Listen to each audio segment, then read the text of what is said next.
রোশনাইকে বাঁচাতে গরিমাকে সত্যিটা বলে দেওয়ার সিদ্ধান্ত নিল আরণ্যক। সম্পূর্ণ জানতে ভিডিওটিতে একটি লাইক করে প্রথম থেকেই দেখতে থাকো। গল্পের শুরুতেই দেখা যায় রোশনাইকে থ্রেট করতে থাকে রাজেশ ভাই, আর এদিকে আরণ্যক তখন মনে মনে ভাবে কি বলছে রাজেশ ভাই রোশনাইকে। এর মধ্যেই আরণ্যককে আর রোশনাইকে বিয়ের ছবিগুলো দেখাতে থাকে রাজেশ ভাই, যে এই ছবিগুলো দেখার পরে অবস্থা খারাপ হয়ে গেছে এই আরণ্যক আর রোশনাইয়ের। তখনই বাবলু জিজ্ঞেস করে, বাদশা কিসের ছবি দেখাচ্ছে? তখন রাজেশ ভাই বলে, ওই বেনারসের কিছু সন্ধ্যা আরতির ছবি। এই সময় তো প্রচুর ট্যুরিস্ট আসে, তাই না? সেই সমস্তই দেখাচ্ছিলাম আর কি। তখনই বাবলু বলে, শোনো, আমার ছেলের বিয়েতে তোমাকে কিন্তু আসতেই হবে, তুমি রোশনাইয়ের গেস্ট বলে কথা। রাজেশ ভাই বলে, নিশ্চয়ই আসবো, নিশ্চয়ই আসবো। এরপরেই রাজেশ ভাই বলে, রোশনাই এদিকে একটু সরে এসো তো, তোমার সাথে কথা আছে। এই বলেই সাইডে ডেকে নেয় রোশনাইকে। রোশনাইয়ের হাতে একটা কার্ড দিয়ে দেয় আর বলে, এখানে আমার ফোন নাম্বারটা লেখা আছে। 24 ঘন্টার মধ্যে তুমি যদি আমাকে ফোন ব্যাক না করো তাহলে কিন্তু তোমার খবর আছে, কথাটা মনে থাকবে তো? এরপর রাজেশ ভাই বলে, তাহলে আমি এখন আসি। এর মধ্যেই তখনই বড়মা বলে, আপনার চা তো ঠান্ডা হয়ে গেল, চাটা খেয়ে যান।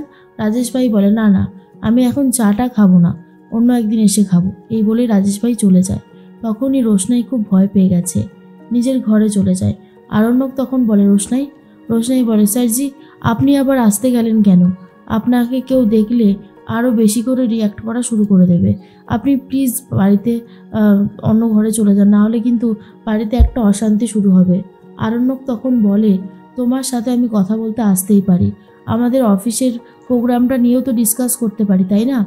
তখনই রোশনাই বলে, স্যারজি আপনি রাজেশ ভাইকে দেখেছেন তো?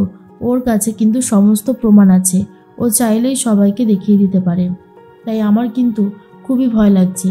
তখনই আরণ্যক বলে, তুমি ভয় পেও না রোশনাই, আমি আছি তো তোমার সাথে।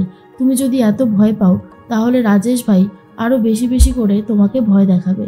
সেই জন্যই বলছি, একদম ভয় পাবে না, ভয়কে জয় করতে শেখো। এর মধ্যেই রোশনাই তখন বলে, আপনি জানেন তো গরিমা দিদির সাথে আপনার বিয়ে ঠিক হচ্ছে। এখন যদি রাজেশ ভাই এই ছবিগুলো সবাইকে দেখিয়ে দেয়, বাড়িতে কত বড় ঝড় উঠতে চলেছে বলুন তো?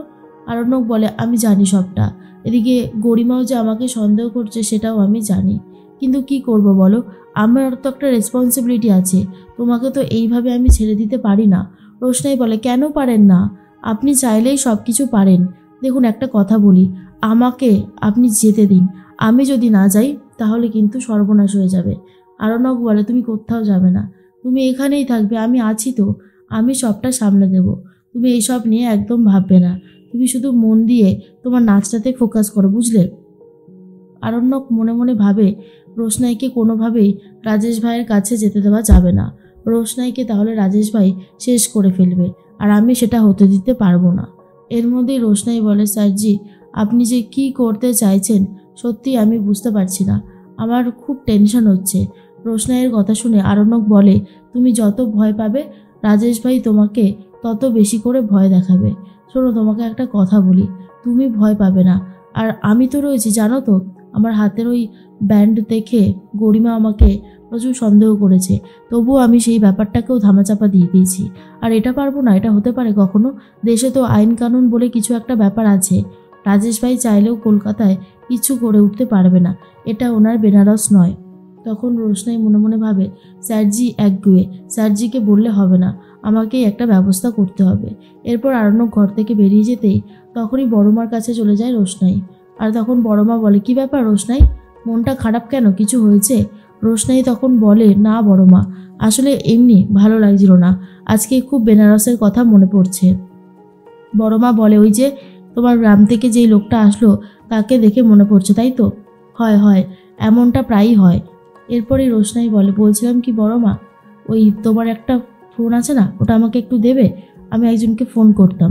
বড়মা তখন বলে, কেন দেবো না, নিশ্চয়ই দেবো, ওই তো ওখানে রাখা আছে, নাও ফোন করো, বরের সাথে কথা বলো, মনটা ভালো লাগবে।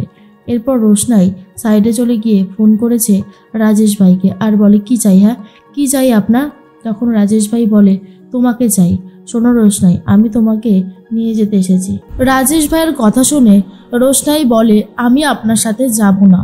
রাজেশ ভাই তখন বলে, বেশ তো, এসো না, আমি তোমাদের বিয়ের ফটোগুলো সুরঙ্গমা মুখার্জিকে দেখিয়ে দেব।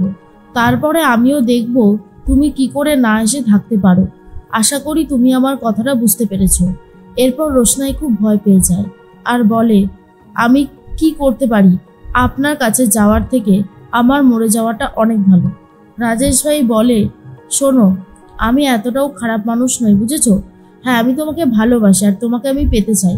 এটা খারাপ কিছু আছে বলে তো আমার মনে হচ্ছে না।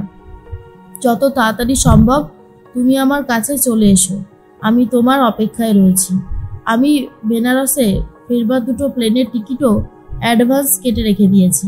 এখন শুধু তোমার আসার অপেক্ষা। তুমি আসলেই বাকিটা হয়ে যাবে। কিন্তু রোশনাই কোনোভাবেই যেতে চায় না আর বলে, আমি যাব না বললাম তো। রাজেশ ভাই বলে, বেশ, তাহলে সুরঙ্গমা মুখার্জিকে ছবিটা পাঠাচ্ছি। রোশনাই বলে, যাচ্ছি আমি। কোথায় যেতে হবে? রাজেশ ভাই বলে, হোটেলের নাম আর বলে, তাড়াতাড়ি চলে এসো, তোমার জন্য আমিও অপেক্ষা করছি। আমার হাতে সময় কিন্তু বেশি বাকি নেই। এর মধ্যেই প্রচণ্ড রাগারাগি করতে থাকে রোশনাই আর ভাবে, রাজেশ ভাই যখন একবার জেনেই গেছে সবকিছু, রাজেশ ভাই সব শেষ করে দিতে পারে। আমি স্যারজির কোনো বিপদ হতে দেব না। স্যারজিকে বাঁচাতে হবে যেভাবেই হোক না কেন। তাই যতটুকু পারবো স্যারজিকে হেল্প করব। আমি আমার জিনিসপত্রগুলো গুছিয়ে নিই। স্যারজি আসলে দেখতে পেলে আমাকে আর যেতে দেবে না। আমাকে তার আগেই চলে যেতে হবে। সেই জন্য আগে থেকেই সমস্ত জামা কাপড় গুছিয়ে নিচ্ছে রোশনাই। আবারও একটা চিঠি লিখতে শুরু করে আর যেখানে রোশনাই লেখে, স্যারজি, আপনি আমার জন্য অনেক কিছু করেছেন। আমি আর আপনাকে বিপদে ফেলতে চাই না। অনেক তো হলো, এবার আমার নিজের রাস্তা নিজেরই দেখা উচিত। কারণ রাজেশ ভাই যেই শয়তানিটা শুরু করেছে তাতে আপনার আর গরিমা দিদির জীবন অতিষ্ঠ হয়ে ছেড়ে দেবে। তাই জন্যই বলছি, আমি এখান থেকে চলে যাচ্ছি। আপনি ভালো থাকবেন। এরপর রোশনাই বেরিয়ে যাচ্ছে। বেরিয়ে গিয়ে কোথায় যাবে বুঝতে পারছে না। আর অন্যদিকে বড়মা তখন বলে, রোশনাইটা কখন সেই ওপরে গেছে, এখনো তো আসলো না। কি করছে কে জানে। বাড়িতে সেরকম কেউই নেই। আরণ্যকও চলে এসেছে। আরণ্যক এসে রোশনাইকে খুঁজতে শুরু করে আর বলে, কি ব্যাপার, রোশনাই কোথায় গেল? এদিকে রোশনাই যে বেরিয়ে গেছে সেটা এখনো জানেই না আরণ্যক।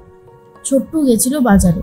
সেখান থেকে ফেরবার সময় রোশনাইকে অনেক দূর থেকে দেখতে পায় আর বলে, কি ব্যাপার, ওটা রোশনাই না? ও এখানে কি করছে? আসলে কলকাতার ঠিকানা তো রোশনাই চেনে না, তাই লোকেদের কাছে জিজ্ঞেস করছিল এই ঠিকানাটা কোথায়। ছোট্টু তখন রোশনাই রোশনাই বলে চিৎকার করতে থাকে আর রোশনাই তখন ভাবে, ছোট্টু না, এই রে, এবার কি করব? এবার যদি বলে যে আমি কোথায় যাচ্ছি, হে ভগবান, এবার তো মনে হচ্ছে ছোট্টুর কাছে ধরা পড়ে যাব।